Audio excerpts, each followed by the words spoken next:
All right. Welcome back, folks. We are going to do some daily Sudoku. Let's see, our puzzle today is a medium. Let's take a look at the puzzle here, see what we've got. All right, medium. So we got this cool little four-way here. So we kind of look at the numbers and see what crisscrosses paths.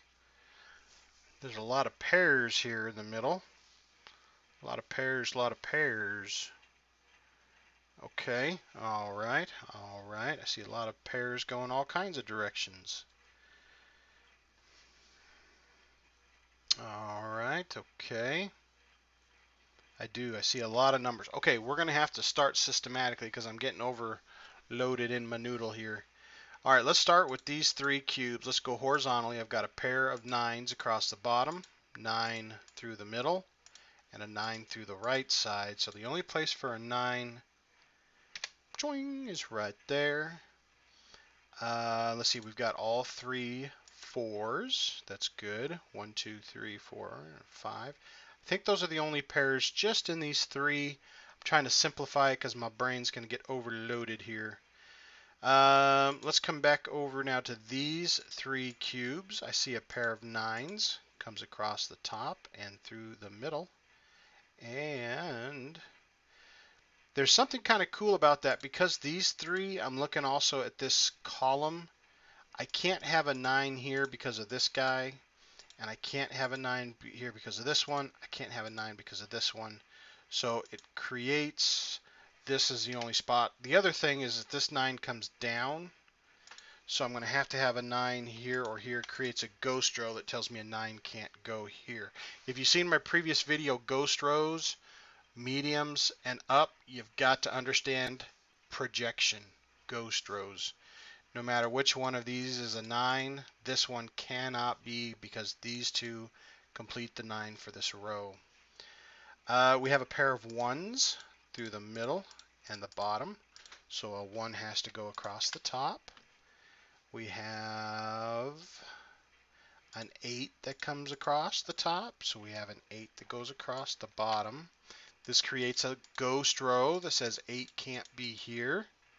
This 8 goes across the top, and this 8 comes down the right side. So the only place for an 8 is right here.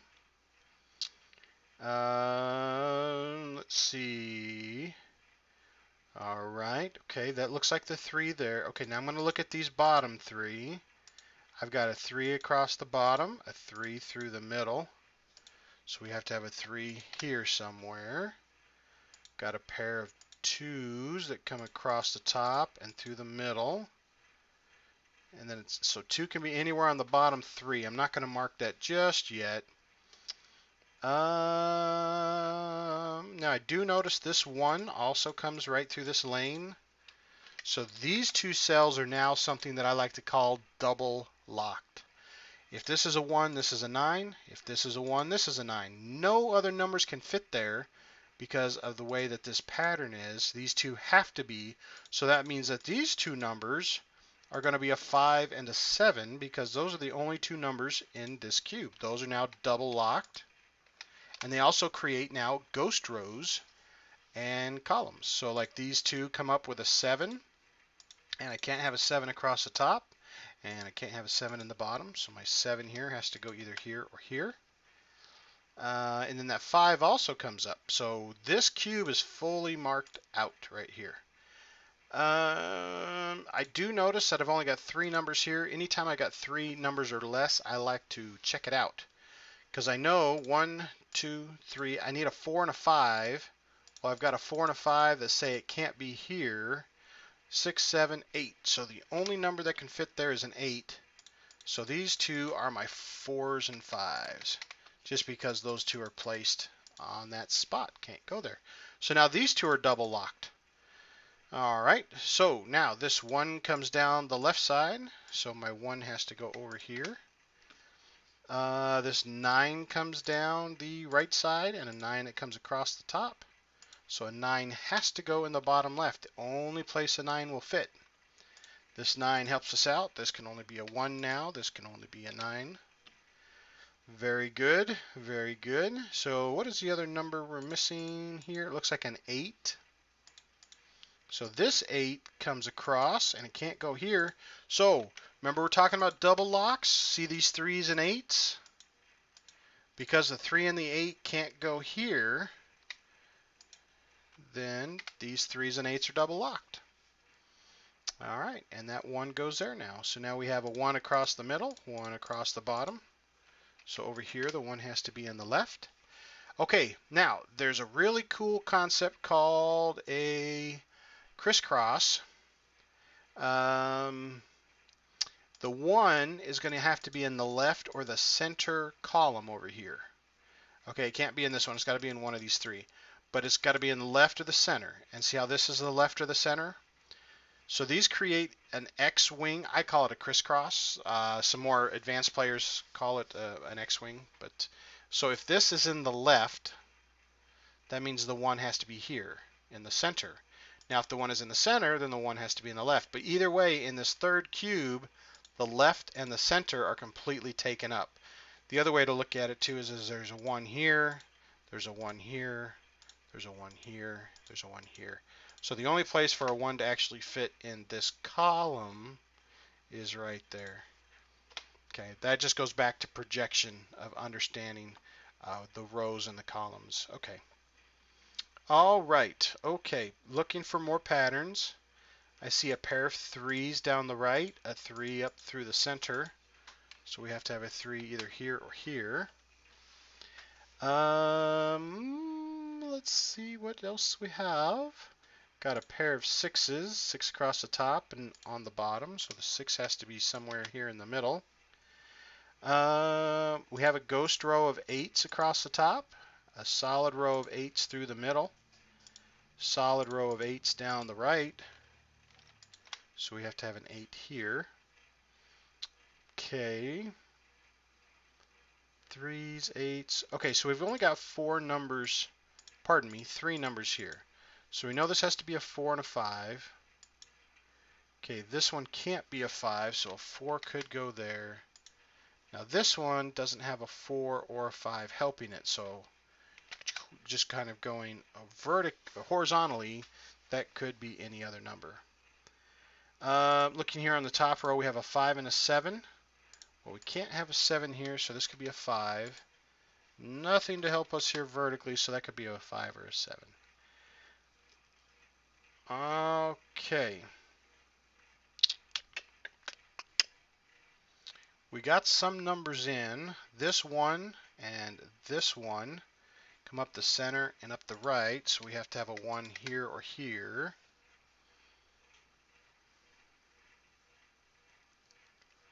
All right, okay. We've got a 7 that comes up the left side here, so we have to have a 7 high or low. We've got a 6 up the right side, so we have to have a 6 over here on the left side. Okay, we've got a 2 down the right side, so we have to have this over here. We have a 4 down the left side, so the 4 has to be over here. Boop, boop, boop. And what's the other number we're missing? It looks like a 5. All right, so in nice formality, the 5 might go up here, but I'm not sure just yet. Okay. 1, 2. All right, we need a 3. 3 can't go here. Boop, boop, boop, boop. But 3 could go here. 4, we need a 5. Boop. 5 could still go here. 6, 7, 8, 9. Okay. We need a 1. Not here. We need a 2. Not here. 3, 4, 5. No help on the 6. Okay, there we go. A solid 7 up. There we go. So see this one, we have a solid 7 down the left. This creates a ghost column that says a 7 can't go here. So you see this 1 and 5 are now locked. Okay. And then we have a 7 here. So the only place left for a 7 is right here. But with these being 1s and 5s, this is the only spot left for our 7 over here. That helps our 5. This 5 tells us it's a 4 and a 5. Okay. Now with this one being the 5 and these two being double locked, the 5 cannot go here. Now our 4 and 6 are locked. And then we've only got two numbers. Looks like a 2 and an 8. 2, 2, 2, 2. All right, there we go. Nice and cleaned up just like that. Okay, all right. So we just chunked in some numbers here. Let's see if that helps us out at all. Let's see. What else do we need? 4s, 5s. Yep, yep, yep. Lots of numbers.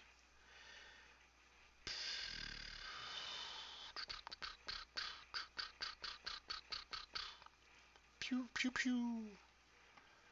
All right, let's take a look at this cube here. There's a lot of numbers missing over here. All right, so the 6 goes through the middle and the 6 comes up the left. So I've only got 2 spots for the 6 here. Okay, we've got a 1.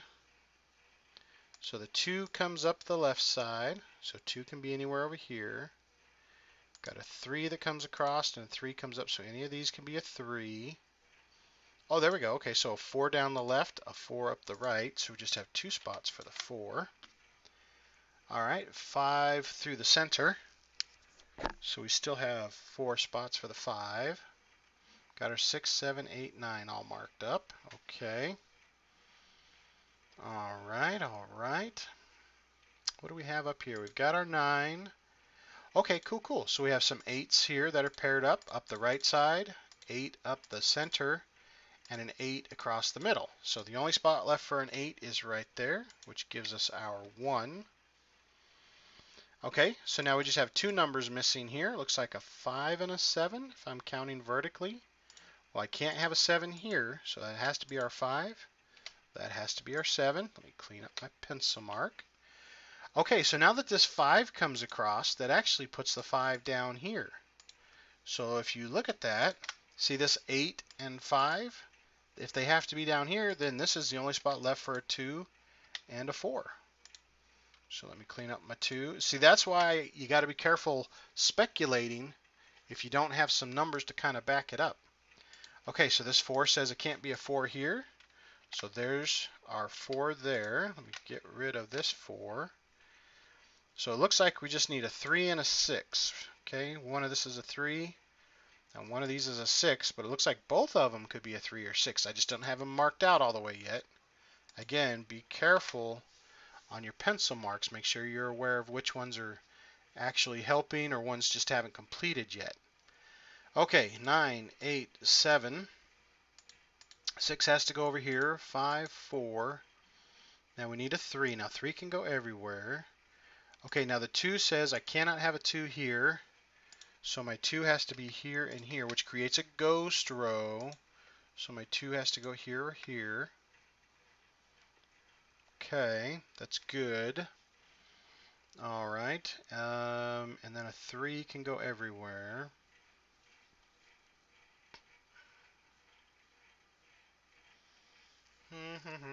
Okay, remember that crisscross pattern? That X-wing? Look at these 7s right here. Do you see that? So one of these 2 7s is going to be in the top, and one of these 2 7s is going to be in the bottom. So this middle row, this is the only place that you can put a 7 that won't eliminate the possibility of it being a solvable puzzle. Crisscross pattern, X-wing pattern, this is the only place where that number can go. Okay, so the 2 numbers we're now missing in this row, 9, 8, 7. We've got a 6 that we need, 5, 4, and a 3. Now I cannot have a 3 here because of this 3. So that makes this one our 6, makes this one our 3. Only one spot left for the 6 right there. Now this 3 does come down here and help us with these 2. So if that's not a 3, that's our 8. That's our 3. This 8's going to come up here and help us with this as a 5. This is an 8. We've got 2 numbers still missing here. Looks like a 5 and a 7. Okay, I don't have help with that just yet, so I'll mark it down. That's all good. Okay, all right, we're just hopping along now that we start getting some of these numbers in. 9, 8, we've got one of these 2 as a 7. 6, 5, 4, 3. We need a 2. Okay, and then we need a 1. All right. Okay, okay. Let's take a look up here at this top right one here. 9, 8, 7. Okay, so I have a 6 across the bottom. So my 6 has to be up here across the top. I need a 5. Now there is a 5 here that can't go in the middle. So my 5 is going to go here or here. 4. Now I need a 3. Okay, now this 3 here comes across the top. So my 3 goes here or here. And then 2 and 1. So see how nice and tidy that is? I like that. Just 2 numbers each. Okay. So this one right here, what can this one be? 1. It could be a 2. Now it could be a 3. 3. Okay, and then we have a 4, 5, 6, 7, 8, 9. Okay, so there's, see, that's all nice and tidied up. Very good. We like that. Okay, so 1. Now I need a 2. Okay, now, remember that little X-wing we did? Look at this here. There's a 2 in the left and the right, or the right. Let's try it again. The left and the center. Up here in the top, the 2 is going to have to be in the left or the center. So in the center cube, I cannot have a 2 in the left or the center. So my 2 has to be here, 2 or 2. All right. Now I notice I need a 4 and a 6 also in this column. And it's really good if you ever find a row or a column that has both numbers eliminated. I could have a 4 and a 6 down here, but here I cannot have a 4 or a 6. So it becomes a 2. Okay, so 4 or 6, and that completes this column. That cleans that up nice and neat. All right, now this one right here, if I look at this horizontal one, I need a 2, a 6, and a 4. Okay, well look at this. I've got a 2 and I've got a 4. So at this spot, I cannot have it a 2 and I cannot have it a 4. The only number left to fit there is a 6, which makes that one a 4 and makes that one a 2. Now if that's a 2, the dominoes are going to fall. That makes that a 3. If that's a 3, that makes that a 6. If that's a 3, that makes this one a 5. That makes this one a 6. That makes this one a 2. That makes this one a 3. This 5 makes this one a 7, which makes this one a 5. This 7 comes over here and says, oh, no more 7 there. There we go. Okay, the only number we're missing in this column is a 1. And then in this column, 1, 2 is what we're missing. Okay, so we've got a 6 here, so that makes this one our 3. All right, so I take away my 3. Now the 2 numbers we're missing, looks like a 5 and an 8. 5 and an 8. Now I did put a 1 up there, so that can't be a 1 anymore. So 5 and a 1. This 5 makes this can't be a 5 anymore, so 8 and a 5. This 8 means this one can't be an 8 anymore, so 2 and 8. This 6 says this one can't be a 6. Once you start falling away those dominoes, they just fall right away if you have good pencil marks. That's why I can't iterate enough of being very careful with your pencil marks. So hope you folks enjoyed this puzzle. Recommend pausing it at the beginning, printing off a couple copies, play along with. You can always hit print screen on your keyboard and throw it up in Word or Paint, and you can even do it on the computer if you don't have a printer. Just if you use the print screen button on your keyboard, it just takes a flash image of your screen and then go into Word, and you can right click and paste, or you can go into Paint and paste, and it will just drop the whole image right in there. As always, I always welcome any comments, suggestions, or challenges, and thanks for watching, folks, and we'll catch you later. Bye.